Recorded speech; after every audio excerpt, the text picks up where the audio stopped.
नमस्कार, मैं डॉक्टर अभिषेक रंजन। आज आप सभी को बताने वाला हूँ कि मेरे कई सारे ऐसे पेशेंट्स मिलते हैं रोज़ ओपीडी में, जिन पेशेंट्स को समस्या रहती है दम फूलने की। और ऐसे पेशेंट्स कई बार खुद ब खुद अटैक में आ जाते हैं। अटैक का मतलब कि अचानक उनका दम फूलने लगता है, या तो इनहेलर्स छोड़ने की वजह से, नहीं तो कई सारे ऐसे पेशेंट्स हैं जिनके अंदर इनहेलर्स लेने के बावजूद किसी तरह की निमोनिया वाली इन्फेक्शन हो जाए या किसी वजह से अटैक आ जाए। तो अब ऐसे पेशेंट्स के लिए क्यों ये वीडियो बनाना इम्पोर्टेंट है कि मैंने कई बार महसूस किया कि ऐसे पेशेंट्स जो है या तो नेबुलाइज कराते हैं अपने आसपास नेबुलाइजर के थ्रू अलग अलग सॉल्यूशंस डाल करके, नहीं तो फिर वो एंटीबायोटिक्स लेते हैं और एंटी एलर्जिक मेडिसिन लेते हैं। लेकिन ऐसे पेशेंट्स में या इनके परिजनों को एक चीज़ हमेशा ध्यान देनी चाहिए कि अगर सपोज कीजिए ये मेरी मुट्ठी है, इस मुट्ठी के अंदर मैंने कोई भी एक ग्रेन ले लिया। सपोज एक मुट्ठी मैंने गेहूं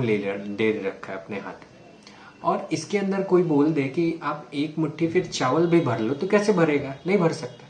क्यों नहीं भर सकता? क्योंकि स्पेस लिमिटेड। ऐसे आपके श्वास नली के अंदर ना ट्यूब्स होती है, एयर ट्यूब्स जिसे बोलते हैं।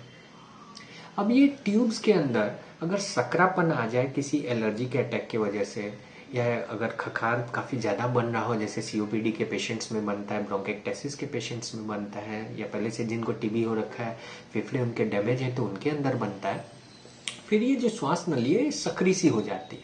इसके अंदर के जो ल्यूमेन है, जो एयर के लिए स्पेस होता है, जिससे आप बोल सकते हैं कि जो हवा का एक्सचेंज होता है, वो कम हो जाता है। इसकी वजह से फर्क क्या पड़ता है कि पेशेंट्स जब सांस लेते हैं उनको दमा का अटैक आता है, तो एक तो नली पतली हो गई जिसकी वजह से उनके अंदर प्रॉपर ऑक्सीजनेशन नहीं हो पाता।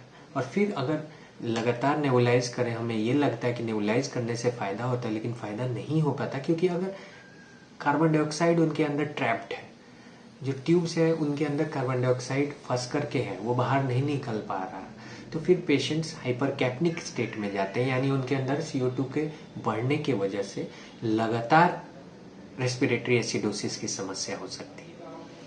अब ये जो CO2 है, ये अगर अंदर ट्रैप है, तो जब तक इस CO2 को बाहर ना निकाला जाए, तब तक आप कितने भी बार नेबुलाइज कर लो या कितना भी आप ऑक्सीजन दे दो, जो चीज़ बंद मुट्ठी में पहले से अगर उसे नहीं निकालेंगे तो फिर नई चीज़ जाएगी कैसे? यही फर्क पड़ता है।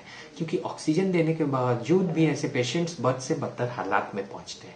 इसके साथ साथ जो एंगल आता है वो ये आता है कि ऐसे पेशेंट्स में कई बार देखा गया है कि हार्ट फेलियर की भी शिकायत हो जाती है, जो लंबे अरसे से सीओपीडी नामक बीमारी यानी श्वास संबंधी दम फूलने की बीमारी से पीड़ित रहते हैं।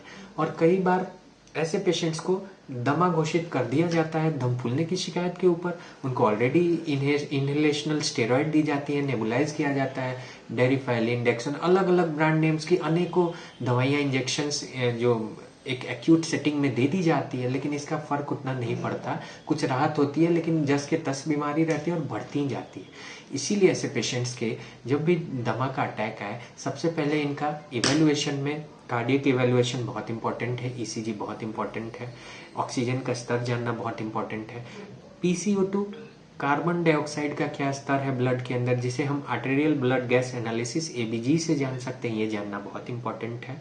इस वजह से क्या मूल कारण था इनके अंदर इस अटैक के आने का? क्या एलर्जी की वजह से अटैक आया, इन्फ्लेमेशन हुई एयरवेज के अंदर, श्वास नली के अंदर सूजन आई, क्या खखार जो था बहुत ज़्यादा अंदर पना था, वो निकाल नहीं पा रहे हैं, जो बूढ़े वृद्ध होते हैं उनके अंदर इन्फेक्शन हो गई है, कहीं निमोनिया तो नहीं हो गया? ये मूल कारण जानना होता है, तब जाकर के एक दमा के अटैक से पेशेंट को बाहर लाया जा सकता है। नहीं तो ये अटैक इतने खतरनाक हो सकते हैं कि पेशेंट को कई बार वेंटिलेटरी सपोर्ट, वेंटिलेशन की ज़रूरत पड़ती है और ICU में एडमिट करके वेंटिलेटर तक यूज़ करना पड़ सकता है। तो जब दमा का अटैक आए तो सिर्फ इस दमा के अटैक को किसी इंजेक्शन्स लगाने तक सीमित ना समझें। एक बार अगर दमा का अटैक आता है, वो COPD एक्ससरबेशन हो, एक्यूट एस्थमा अटैक हो, तो इससे फेफड़े के डैमेज होने के चांसेस बहुत हाई होते हैं। तो ऐसा इलाज करना और सटीक डायग्नोसिस कराना बहुत इंपॉर्टेंट है कि इस अटैक की वजह से मिनिमम डैमेज हो फेफड़े को, और पेशेंट लाइलाज स्थिति में ना पहुंच करके सजीव स्थिति में बिना वेंटिलेटर पे गए ठीक हो सके। और ये कब होगा? जब पेशेंट सही तरीके से अपने कार्बन डाइऑक्साइड को, अपने अगर हाइपरकैप्निक स्टेट में है तो एक्सहेल कर पाएगा या निकाल पाएगा। अगर खुद से नहीं कर पाता पेशेंट्स, तो ऐसे पेशेंट्स को हमें नॉन इन्वेसिव वेंटिलेशन पे बाईपैप के ऊपर रख करके टाइट्रेशन करके इनको करना पड़ता है। तो ये बहुत इम्पोर्टेंट था वीडियो, क्योंकि अभी के समय में दिवाली के बाद मैंने देखा है कि जैसे पॉल्यूशन का स्तर बढ़ता है, हर साल कमोबेश ऐसा होता है कि मेरे भी ओपीडी में सांस के रोगी अचानक से तेजी से बढ़ते हैं। कोई कई कई वीक नेबुलाइजेशन करते हैं और उनके हार्ट के अंदर सूजन है, उनको सीओपीडी लंबी इतिहास रही है और वो भी केवल एक लाबा लेते हैं, जो आप बोल सकते हो आईसीएस लाबा कॉम्बिनेशन है इनहेलर्स की, वो लेते हैं जैसे अस्थमा वाले लोग लेते हैं, जबकि इनको अलग दवाइयाँ चलनी चाहिए। मैं बहुत परेशान होता हूँ जब देखता हूँ कि एक लंबे अरसे से इलाज नेबुलाइजेशन, बार बार अटैक आने पे वही इंजेक्शंस लेना, कुछ ठीक हो जाना, फिर कुछ महीने बाद अटैक आना, तो इससे फेफड़े खराब हो रहे हैं।